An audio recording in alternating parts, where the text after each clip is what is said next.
Je m'appelle Antonio Rotondo. Je suis né le 19/2/57 à Cluny. Mes parents sont italiens. Ils sont arrivés, mon père est arrivé en 1951 à Igé, entre Cluny et Mâcon. Et moi je suis né en France parce que je suis né en 1957. Et ils sont arrivés, à ce moment-là, il y avait des recruteurs qui allaient dans... là ça se trouvait en Italie, puis dans ce village. Un recruteur qui est venu chercher de la main-d'œuvre, parce que déjà à l'époque il y avait un problème de main-d'œuvre, surtout dans la carrière. Moi j'étais jusqu'à 16 ans, j'étais en apprentissage après. J'ai vite opté dans l'apprentissage. Je fais 2 ans d'apprentissage mécanicien auto, puis 1 an comme mécano. Et ça ne me plaisait pas la mécanique, et c'est par un concours de circonstances. En fait, il y a un gars qui était parti du garage qui travaillait chez Monsieur Pierre. Monsieur Pierre, c'est un lavier. C'est même des premiers laviers qui a relancé le métier en fait, en tant qu'artisan. Il avait disparu ce métier. Depuis, pareil, sûrement après la guerre, il fallait reconstruire et tout. Puis la lave, ils ont remplacé la lave par la tube mécanique, qui est comme beaucoup moins onéreuse, beaucoup plus compétitive.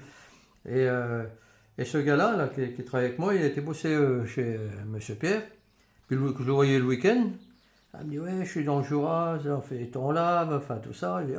Je dis, tiens, tu peux pas demander si des fois il veut pas, s'il embauche pas. Et un dimanche matin, j'ai eu un entretien avec Monsieur Pierre, puisqu'à cette époque-là, il était en déplacement, donc on pouvait le voir que le week-end. Le dimanche matin, il était dans son atelier en train de préparer pour le lundi déjà, pour repartir.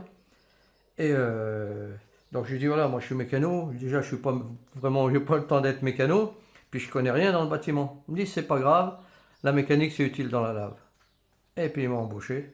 Et normalement c'était au mois de juillet. C'est marrant, là on est au mois de juillet. Ça fait 47 ans.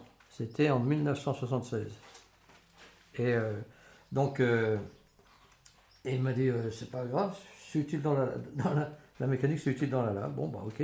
Du coup on devait rester au moins jusqu'au mois de septembre.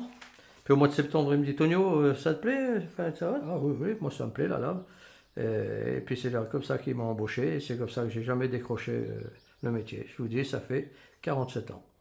En fait, ce qu'il faut faire comprendre déjà, nous on a un métier, on est ni maçon ni couvreur. On ne sait pas comment le poser, parce qu'en fait on empile de la pierre, mais c'est pas de la tuile, ou la tuile souvent elle est accompagnée de zinc gris, de folito. Là c'est plus de la pierre sèche.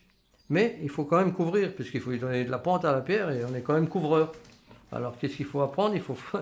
Et je ne sais pas comment m'exprimer, mais c'est le matériau qu'il faut apprendre en fait.